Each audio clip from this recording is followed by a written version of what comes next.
பல வழக்குகளில் உச்சநீதிமன்றமோ அல்லது மற்றவங்களோ இல்லை கீழமை நீதிமன்றம் சொன்னது சரியில்லைன்னு தானே சொல்லியிருக்காங்க.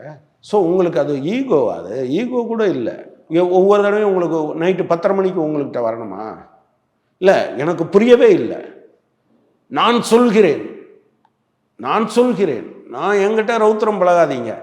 நீங்கள் மக்களுடைய வாழ்வோடும் சமூக அமைதியோடும் விளையாடுகிறீர்கள். தவறு நீதிபதி அவர்களே, தவறு. எனவே கொஞ்சம் நிதானமாக இருங்க. இதில் ஈகோ பார்க்காதீங்க. உரிய நேச்சுரல் ஜஸ்டிஸ்ன்னு, இயற்கை நீதினு சொல்லுவாங்க.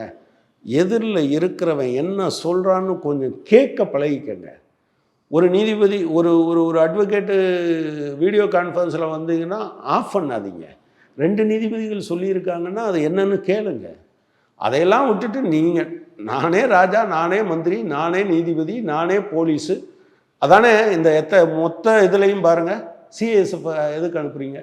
ஓகே, சிஏஎஸ்எஃப் இல்லைன்னா அடியால் அனுப்புவீங்களா? இல்லை, எனக்கு புரியலை. ஒரு ஆள் வீட்டை காலி பண்ணலைன்னு சொல்கிறான், கோர்ட்டுக்கு போகிறீங்க அப்படின்னா அடிச்சு இழுத்து போடுன்னு சொல்லுவீங்களா? ஆள் அனுப்புவீங்களா?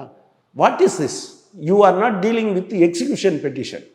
இதை அப்போ கூட நீங்கள் யாரை வச்சு வெளியேற்றணும்னு ஒன்று இருக்குல்ல. சட்டப்படியான முறைகள் அன்றி இதர முறைகளில் வெளியேற்றலாம் அல்லது நடவடிக்கை எடுக்கலாம் என்று நீதிமன்றமே சொல்லும் என்றால் எங்கே போய் நிற்கும்? இல்லை, மேலோட்டமாக சாமானியர்கள் இந்த பார்வையில் பார்க்கும்போது அவங்க சிலர் என்ன சொல்கிறாங்கன்னா, இது எந்த விதத்தில் ஒரு பதட்டத்தை உண்டாக்கும். நயினார் நாகேந்திரன் சொல்கிறாரு, முஸ்லீம்களே யாரும் எதிர்ப்பு தெரிவிக்கலை, அந்த தூணில் ஏற்றிட்டா என்ன பிரச்சனை ஆக போகுது? ஆல்ரெடி இந்து முஸ்லீம் ஒற்றுமைகள் மத நல்லிணக்கமாக தான் மதுரையில் வாழ்ந்துட்டு இருக்காங்க.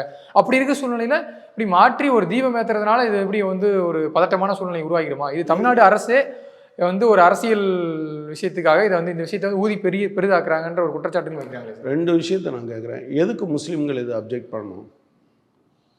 நான் அப்ஜெக்ட் பண்ணுறேன். Why you are asking Muslim to oppose it as a responsible citizen? நான் சொல்கிறேன், நீங்கள் இப்படித்தான் போவீங்க.